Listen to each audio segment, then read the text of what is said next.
I'm going to share my screen in just a second here and get into the down and dirty details of what it will look like for everybody moment by moment as you're going through this. But I just wanted to start off by saying a couple things. Is I have done this in the position that you guys are going into for a number of years. And so I just want to encourage you, because although we're talking about things that could go wrong at the facility, and it's just because we're really trying to have thought through as much as we can for you to set up each of you for success. In my experience doing this, it was extremely positive, and we have really tried to talk about your presentation when you go in, your attitude with the nursing facility staff that are there, with the provider groups, and that really does make all the difference in the world. And we can become really known as a support there for them, because all of us know, and we've worked in different positions as nurses and nurse practitioners where the staff is overwhelmed, and we've been overwhelmed. And so we don't want somebody else adding to our plate, but having a support there that's there to help. And that's the role that we're in. We're here to help. We're here to help close those gaps and support. And so I have found in my experience, if you have that attitude, and when you're approaching this, it's been a very positive experience, positive for everybody, positive for the client, for the patient, for the staff, and for yourself. So I just want to encourage you in that. And I am really thankful for Joe and Mallory and others on the team, and Kevin. I'm going to show you some slides that we walk through to put the day-to-day workflow together. And we really have tried to put a lot of thought into thinking through what it's going to be like and everything you're going to experience, and do as much as we can to set you up for success. That being said, I'll say it again, it's worth repeating that if you find there's a gap in the process, or something that's causing a pain point for you or a stumbling block, we want to know that. So please let us know. We don't look at it as complaining, that you're complaining or being irritable. It's not that. We really, really want to know. So please let us know, and then we can try to work towards making improvements, because we do want this to be a good experience for you. So I will go ahead and present.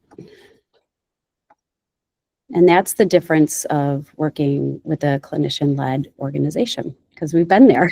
we've been there where you're walking. So okay, so the first slide, I have this kind of really blown up. So hopefully, can you guys all see that, or should I blow it up a little further? So the first slide I'm going to show you is when we're looking at the dual role. So there's going to be that buddy, there's going to be the nurse that's on the ground doing the assessment, and then a virtual NP buddy that is going to come in, and they're going to work together to do the full, complete CDA assessment for this patient. So that's where I'm going to start. Then secondly, when I'm done with this, I will go through what does it look like just for the NP who is at the facility and not having to work virtually. So we're going to start off we are going to give you assignments, and these will likely be in batches, maybe weekly batches is what we're looking at right now. And so you will get those assignments ahead of time. And those will be loaded into the EHR, and Mallory's going to go through that, and Coordinista. And so you will all get those assignments, so you know ahead of time where it is you're going and what patients you need to see, okay? And then, let me see, Avail Health LPM will complete all the batch patients by the end of the week. So that's the expectation. Again, Joe had mentioned earlier that if there is an issue that arises and you see something that, hey, I'm not going to be able to do this because, whatever, some of the different things we've talked about, please communicate that to us and let us know. And, then we can try to facilitate a solution for that.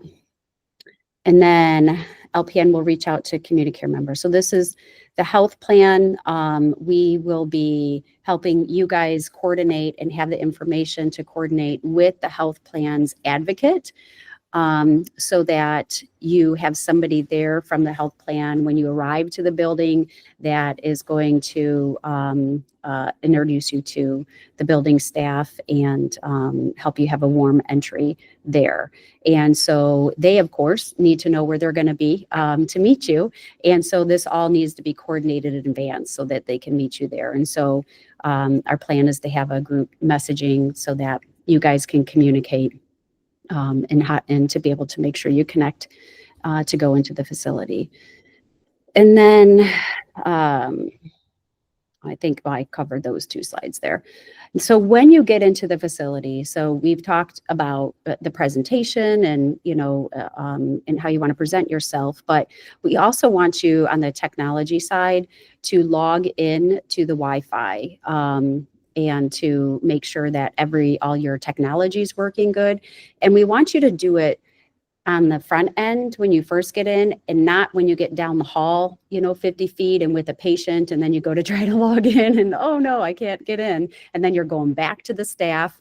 And so ideally, when you're in the meeting with the staff and you get to that facility, try to log in there. So then if you have any issues, then you're there with the staff and can say, hey, I'm having these issues, and it's possibly something they can help you with, or we have Kevin, who is our IT support, and you can contact Kevin. It's support@availhealthcare.co. You can email him. He will get a ticket for that and get notified of that right away. So I just wanted to call that out, to do that on the front end, to check and make sure all your technology is working. So for the nurse that is on the ground, when you get to the building and now you've made sure everything is working and that, in that beginning phase 2, we want you to communicate with your NP buddy. And you're going to be doing that through Charm. There's a messaging system to be able to do that. And Mallory will go through what that looks like during the training. And again, you have a Google Classroom, so there's all this step-by-step too, information and resources and videos there too that you can always go back to as well. And so when you get there, you're going to then communicate with the NP buddy that, hey, I'm at the building, I'm on the location, I'm preparing to see the first patient, so that the NP can get prepared as well. And I guess I'll go through this. I should have said, if you have any questions, I can't necessarily see everybody on my screen. So if you're raising your hand, I might not see it. So if you do have questions, you need to call out, or maybe I'll just go through this and then we can take questions at the end. All right, so you've let the NP know, hey, I'm about to see the first patient. Your tech works well. One other thing I wanted to say is, I am not sure, Kevin, do you know if we got the room numbers of the patient ahead of time, or? Not sure we did that. Okay, so we've been trying to get the room numbers of the patients ahead of time for you so that you know their room numbers. And I'm not sure that if we're going to be able to get them for every facility. And also some of these facilities, you might have the room number, but that might not mean a whole lot because maybe the setup is different and there's certain halls, or it might not be clear. So when you do arrive, if you don't have room numbers, that's something that you can ask the staff nurse. Is there a way to be able to identify what room numbers that the patients are in? And then that will help you be able to plan, because you'll have the list of patients you need to see. And then you can look and see, well, where do I want to start? And how you want to kind of go after your approach of the building. So we're trying to get those for you. And if we can get those for you ahead of time, we will get those to you. So when you meet the patient, again, friendly, professional. Joe covered some of this. It's similar to when you're virtual and when you're in person, and you want to introduce yourself, and we have a little text here for you that you can follow. You don't have to follow it word for word. If you want to, if that's easier for you and you want to memorize it and do that, you can do that too. But it's, you don't have to, but we give you the text to kind of give you the information that we want to make sure that you do cover when you introduce yourself. And so you can let them know it's a non-billable assessment.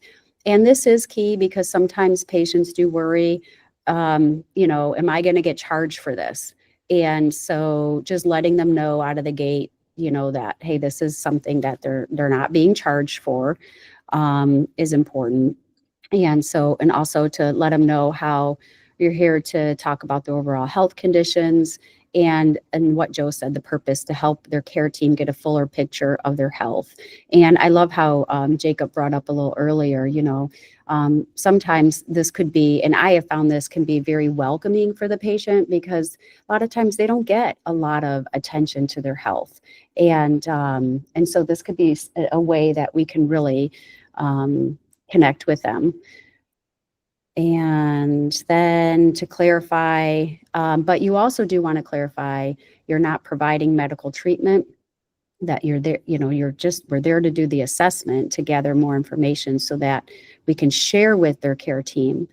And so we want to make sure that they know that and that their information will be kept private and secure under HIPAA, and then ask for permission to proceed with the assessment. Okay, so we're going to show you the happy path. And again, if you have questions on the unhappy path, we want those questions, and so that we can get back to you with some solutions for you. But so for this happy path, patient agrees. So we're going to move on to what the assessment looks like. So the LPN loads the patient chart in Cordy and clicks the start time. So Joe has went through how that could look. This is for the nurse on your iPad and how you can do that tile. And you can see both sides of that. So you'll go ahead and pull that up, the patient chart in Charm, and click the start time in Cordy. And I do have some cheat sheets. I know we went through the training with Coordinista yesterday, and I know that there are resources on the Google Classroom that Mallory put together. But I also just last night did create some cheat sheets that I'll make sure we send out and make available to you as well. So you can have those as well. So the LPN or the nurse, the RN, searches the patient in Charm and clicks start appointment or add an appointment provider. And Mallory's, I'm not going to go through the details of Charm because actually Mallory's going to go through that and walk you through what that looks like in detail. So then you can actually see it, but how you go ahead and set that up for the patient in Charm. And then in Coordinista, again, we have the resources there, so I'm not going to go through the details of what that looks like in Coordinista as well here.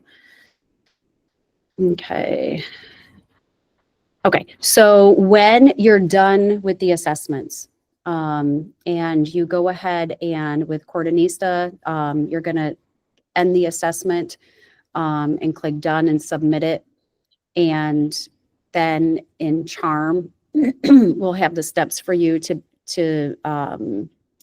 be able to transfer now that patient to the provider and to the kiosk.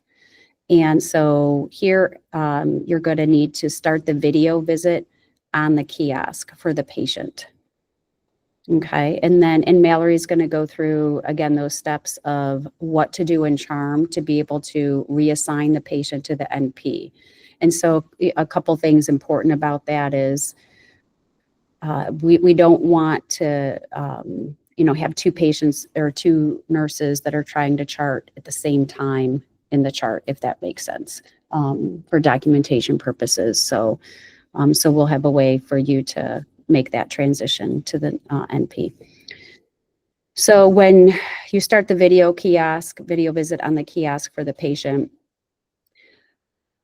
let the patient know you'll be returning after the visit, but wait for the NP to join the video call and proceed and, start making sure everything is working well. with the patient before you go ahead and leave to go visit your next patient.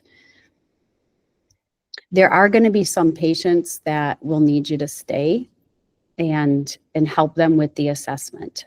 And so that is something that in Coordinista with that acuity level, we do want to know that. And so we can prepare and plan for next time and let the providers know as well.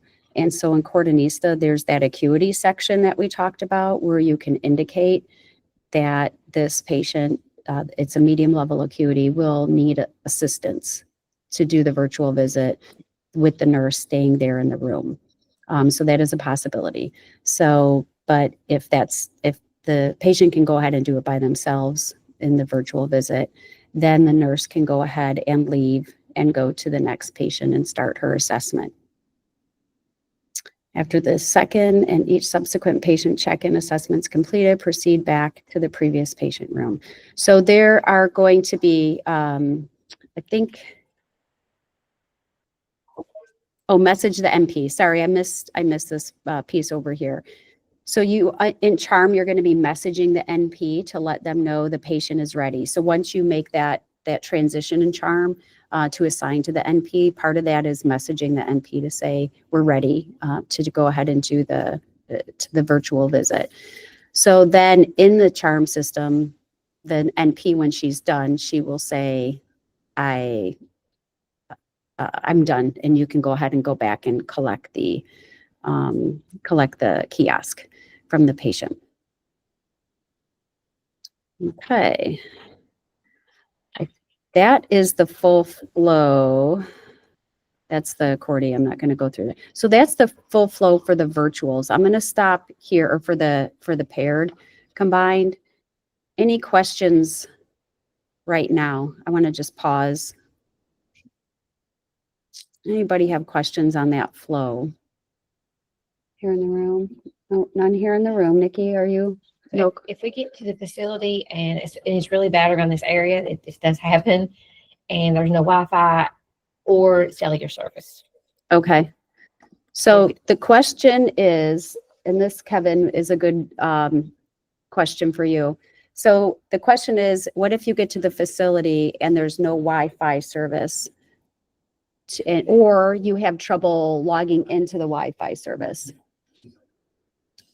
So Kevin, can I throw that question at you? So what if they get to the facility and they can't either log into the Wi-Fi, or they're for whatever reason, their Wi-Fi, they can't connect? Most likely they have to speak to the staff just to verify that the. So Kevin said, validate and speak with the staff to. Let me step in there. Okay.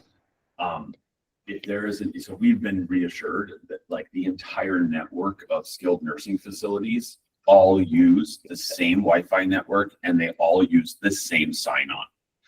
So every time, like once you've entered a building and logged on, your device will probably log on in any of the other buildings you go into, because it is the same network and the same Wi-Fi password. If there's an issue with it, I want you to come to us. I don't want you to go to the building staff, right? Like just to remind everybody, we're trying to do everything we can do, not requiring them before we ask them for something. So yeah, so come to the clinical operations lead for the day. Message them through your phone if you have to. And remember, there will be that advocate there. So if we need to use the advocate to talk to somebody that they know to help us, then we can ultimately do that. We're hoping it won't be a problem, because as I said before, this network of skilled nursing facilities, they're much more sophisticated on that. They have a very robust Wi-Fi setup because they use telehealth 24/7, 365 in that building. They basically implemented a model where they have a provider group with a bunch of specialists. They have cardiologists, pulmonologists, like endocrinologists, a dermatologist, all these different specialists. And so if there's something going on with the patient that needs to be addressed before the next visit of the nurse practitioner, the nurses are empowered by the DON to ping that that provider group to actually do an assessment through telehealth. So it should work because they need it all the time. Okay, could everybody hear that on the, who's not in the room here, but who are remote right now? Could you hear Joe's answer to that? Can somebody let me know? I just want to make sure you heard that. Otherwise, I'm going to repeat. Yes, we did.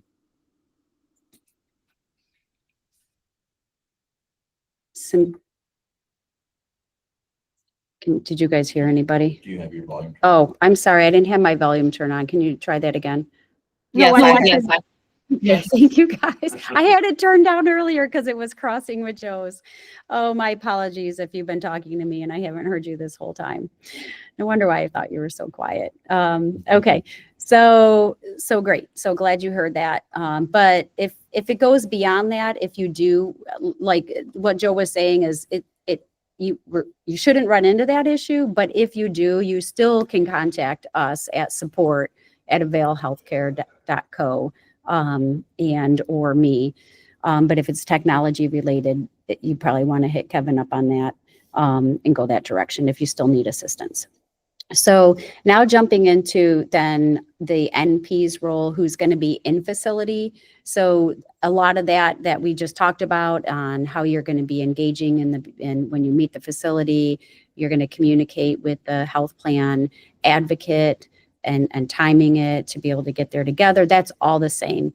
And so there's no differences there for you, except you won't have an NP buddy to communicate to and say, hey, I arrived at the facility. So setting up your Wi-Fi and your technology and all the rest is the same on that. And then you're also going to load up Charm and Coordinista. So that's the same as well. You're going to start the appointment and visit.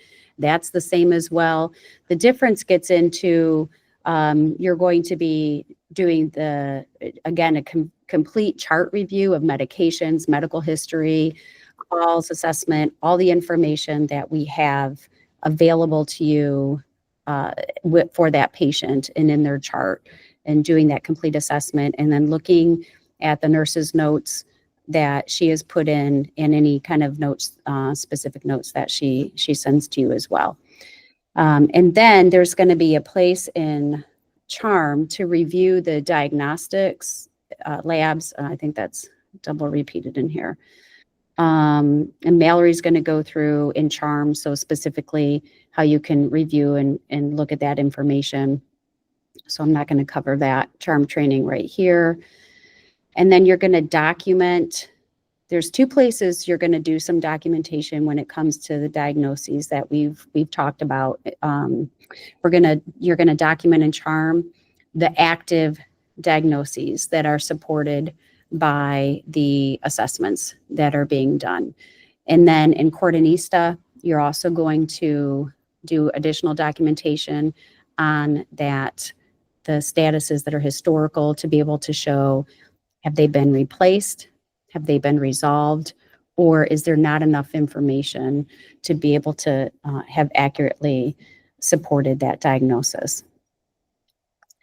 And then you're gonna, now for the NP, since you don't have a handoff, you don't have to worry about going in and reassigning the patient to somebody else, so you don't have that part. And then with Coordinista, you just stop the timer and submit it. You don't have to do a handoff there. Now for the virtual NPs, you will also have to document the diagnoses that I just reviewed for the in-person NP. So that is an in-person or an NP specific task that you need to do that is different than the nurses. So it is only the NPs that will document the diagnoses in Charm and Coordinista. Most of the other workflow is the same. So I'm going to pause there and just, are there any questions? Any questions on the buddy system or the NPs that are going into the facility?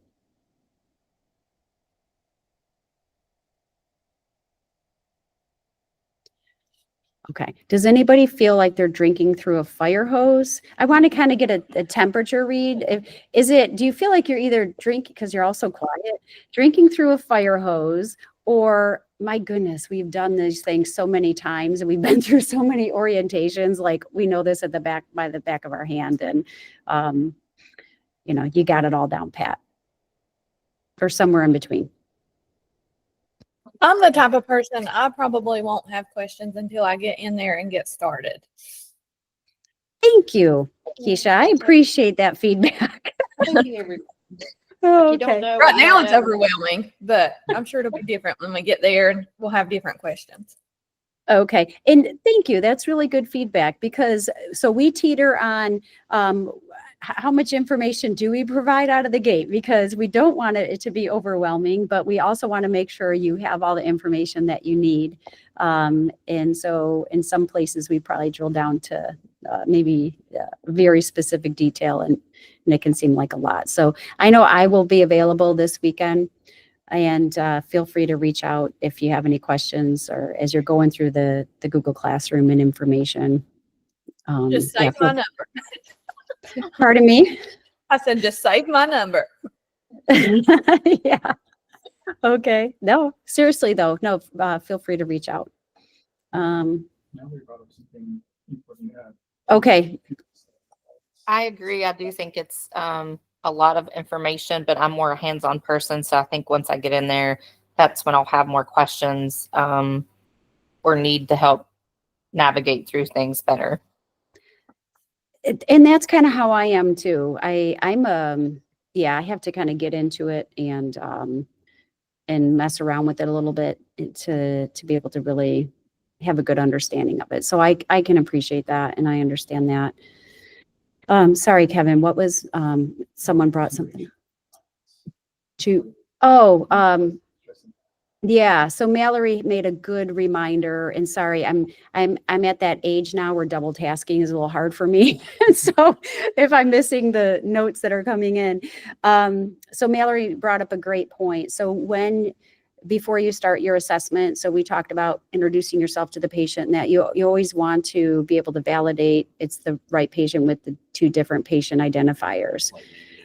Name, date of birth. We will have in the systems a member ID number, but they probably won't, but the patient probably won't know that. So, so Joe, would you recommend the name and date of birth?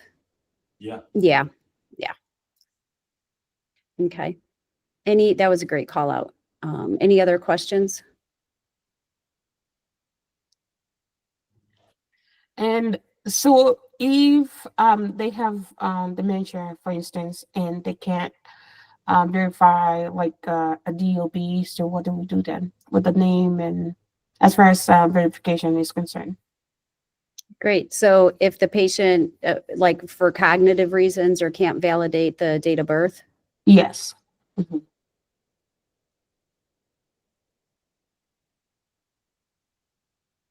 I'm looking at Joe here, and he's I mean, thinking. we have to ID them. So if they cannot ID themselves, then we're going to need to ask the staff nurse to ID them for us to confirm their ID.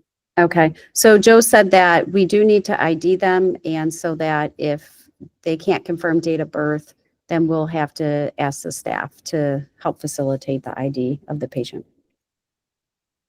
Sounds good. Thank you. That was a good question. Mhm. Yeah. And there's going to be things that come up that we haven't necessarily thought of. And so again, let us know if you have any other issues or questions that come up as you go through this. Something like that, wouldn't we just document that patient was verified with staff nurse as well?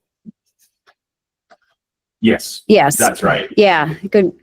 So Jacob reminded that if that's the case, then to document that is how the patient was verified. So, and that just goes to a good point. I know Mallory's going to go through the charm documentation, but just making sure that we are documenting all of those different things is important. All right. Okay. Well, if you guys think of questions later, or as you're going through materials, just feel free to reach out, and happy to help you. And I think, Joe, I'm passing it back over to you now. Oh, okay. Oh, wow, that got finished fast. They're a good group. What can I say? They got it going on. Okay. Is it time for a break? Yeah. Yeah. How about we? Give 'em a 15-minute break. Okay, we're going to take a 15-minute break, everyone. So stretch your legs and get some water or whatever, and we'll come back about 5 after 11.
On Wednesday.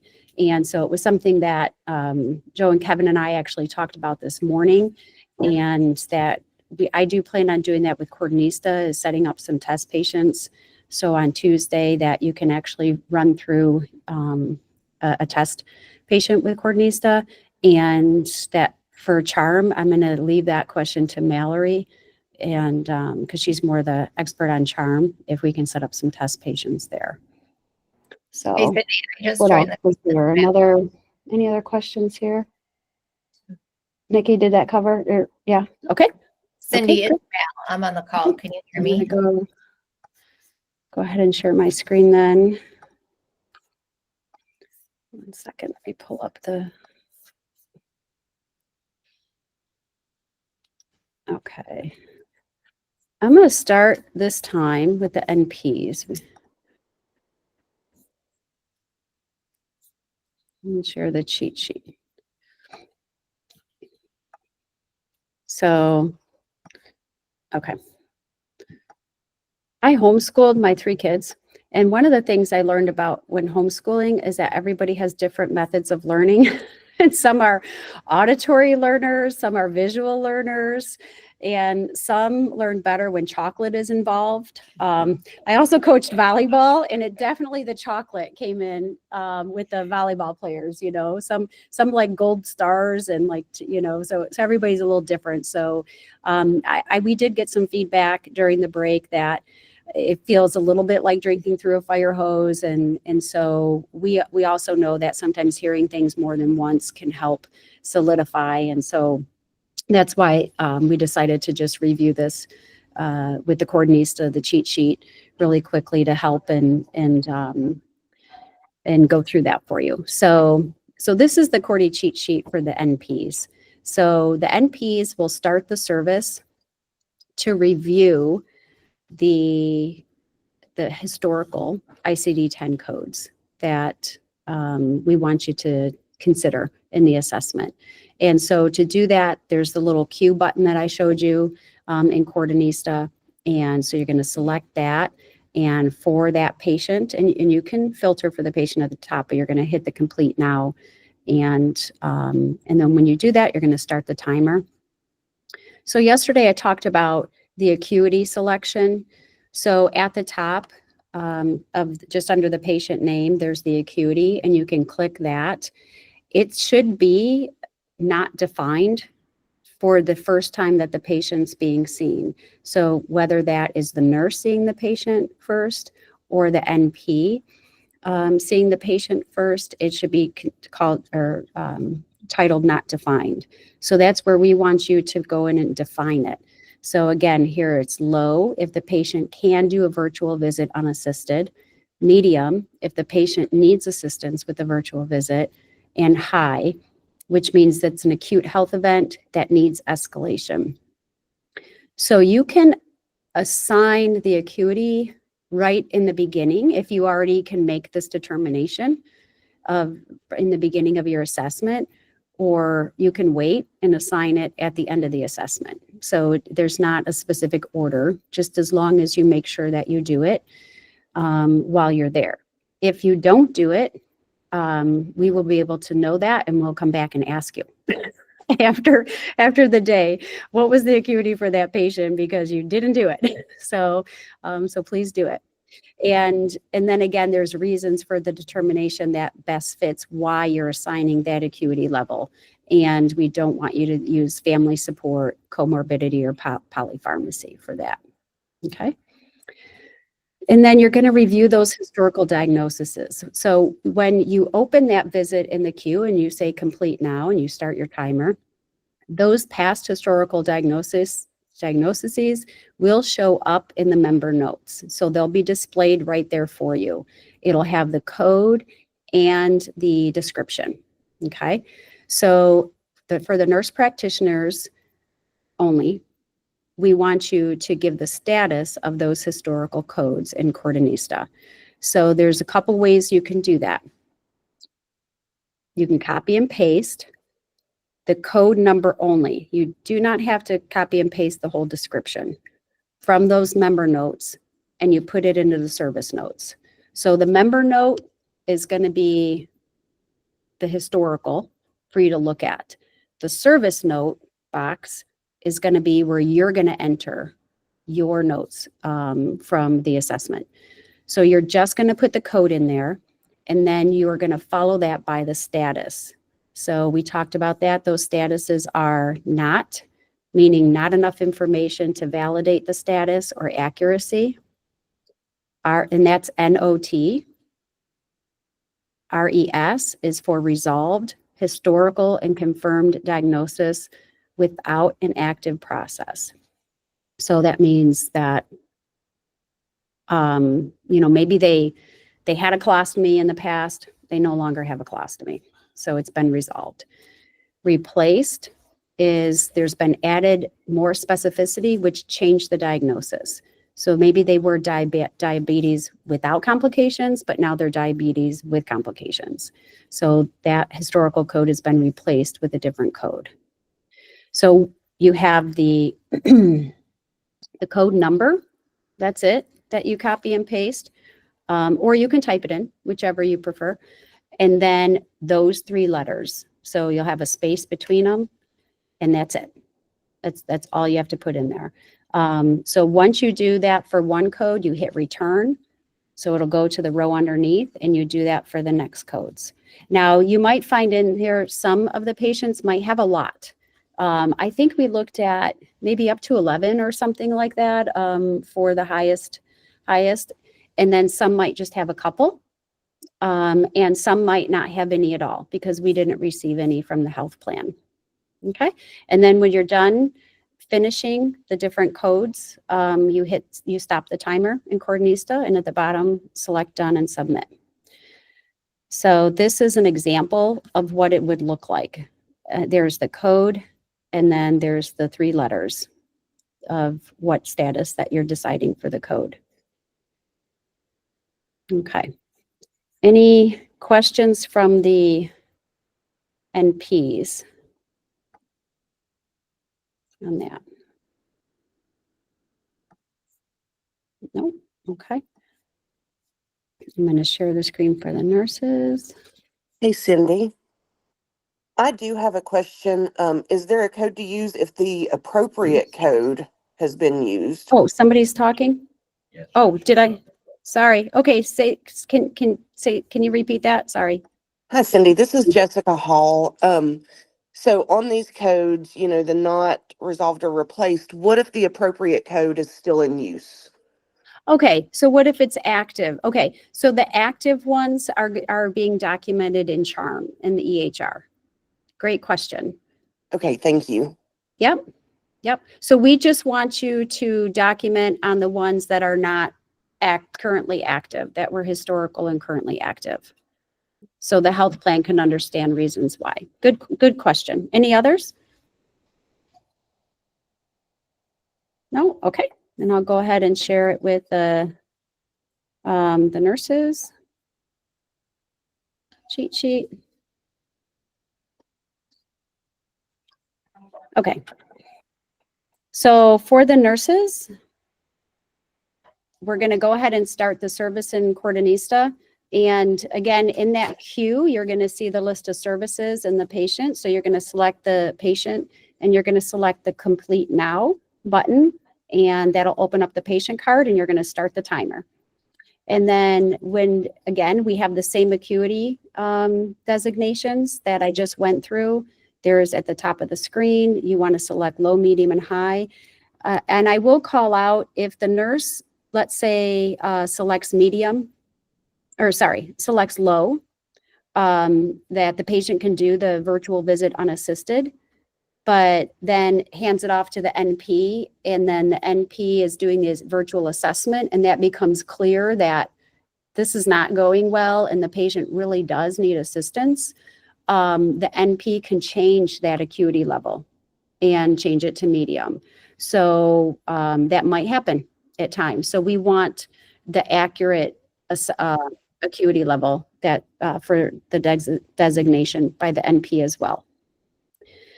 And then again, that can be done in the beginning of the assessment, in the middle of the assessment, at the end of the assessment. It just needs to be done before you submit that service summary and say done in Coordinista. And preferably, I would do it before you stop the timer. So it's part of the timing of the service. And then the NP or the nurse will also review the historical diagnosis. So the same thing's going to happen in the member notes. It's going to display the code and the description. The difference is the nurse is not going to do any copy pasting or any designation of the codes. So they won't do anything with the member notes or service notes. Leave them as they are. And this is really important to not change those because we want those same historical notes to be visible by the NP when you hand it off. We don't want those changed. So this is a step that the nurses are not going to be doing, just the nurse practitioners. But we do want the nurses to be able to see what those historical codes are so that it can help them in guiding their assessment. To make sure, oh, this patient used to have COPD, or, I need to make sure I'm, assessing for that. And so we want you to be able to see it, but don't chart on it. So for the nurses, you're just going to then end the timer and at the bottom, select done and submit. Then we're going to have you log into Coordinista's Council. And we're actually going to work on trying to get a single sign-on for you guys. So it's to kind of make that step even easier. So you'll log into the Web UI Council. And at the top, you'll select, at the top toolbar, you'll select administration. And then from the drop-down, you select patients. And then in the search bar, you can start typing in your patient name and search for your patient. And then when they pull up on the dashboard, click their initials. And then you'll scroll down the page to the service option and select diagnosis. There's only going to be one, well, if that's not selected. So that's probably going to be already in there, but just in case I put it in there, and there's only one option for you guys on this today. And then you're going to click the X on the service you just completed. So again, nurses, you're going to complete the review. You're going to click that off. So then you're going to select status. There's only going to be one other option for you to select, and that's for the NP to do their documentation of the status of the historical codes. And so then you're going to assign the clinician. There's right under there is an option for assigning clinician. You're going to go to that drop down and you're going to select the name of the NP who will be completing the assessment for that patient and hit save patient. And then you're done. You're done in Coordinista. So I'll stop there. And any questions from any of the nurses?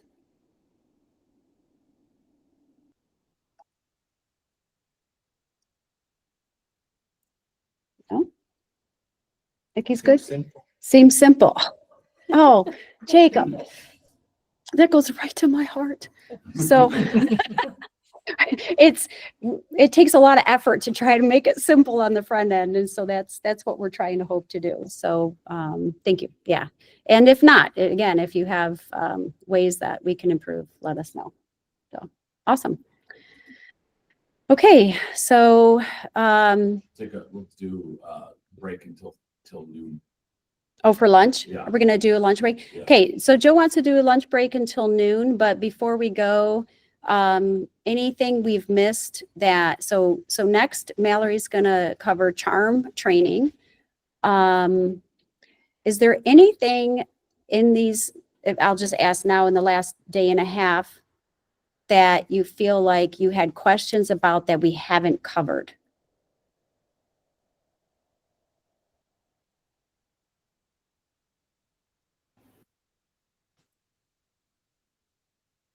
Angela, are you?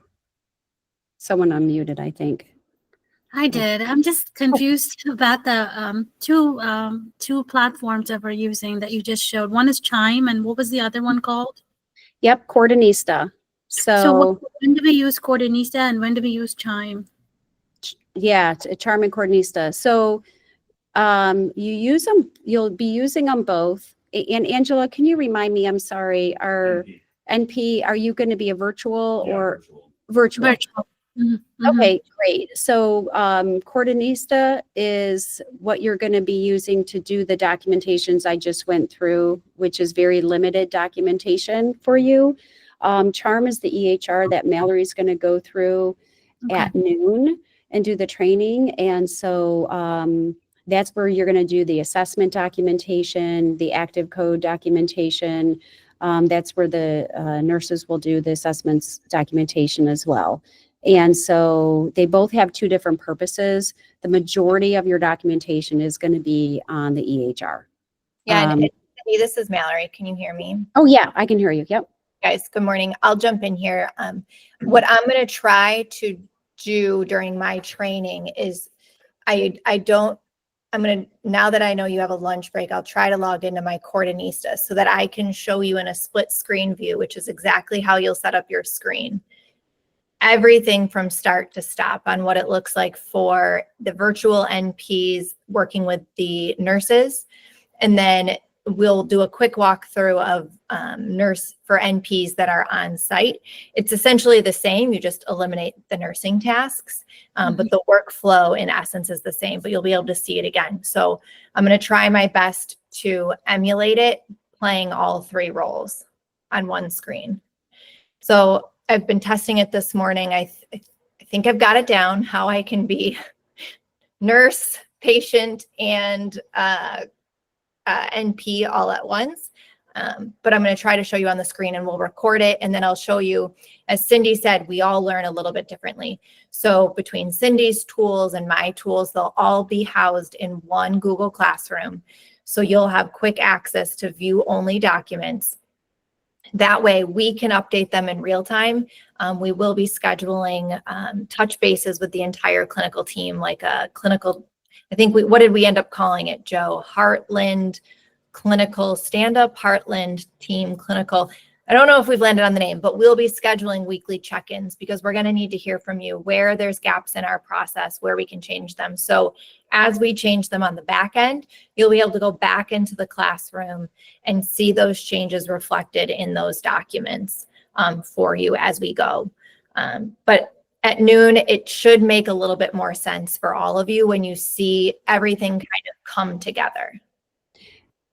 So, Mallory, thank you. And I have a question for you, Mallory. So one of the questions that was asked earlier is for those that want to get in there and try a test patient, does Charm have that capability? Yep. So once they get logged in and all their stuff, like on Tuesday, they might be able to do a test patient? Yep, absolutely. And if you can just, if I skip over it, please keep me honest and remind me to show them how to find the test patient. And there's some nuances in Charm that I'll have to walk you through on how to delete the encounter, make sure that it's not just living there as an open document. But please remind me if I forget.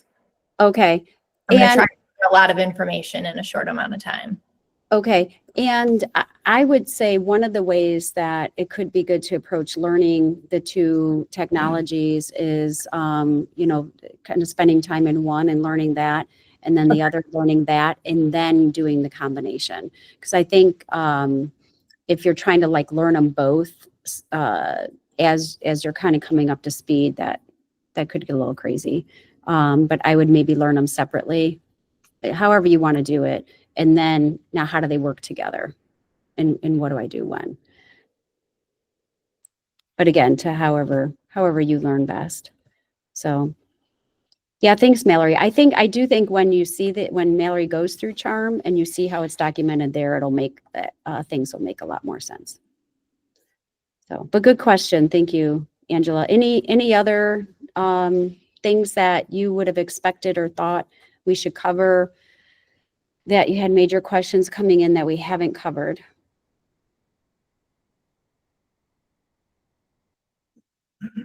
No? Okay. All right. Then we'll go ahead and break for lunch and come back at 12 o'clock.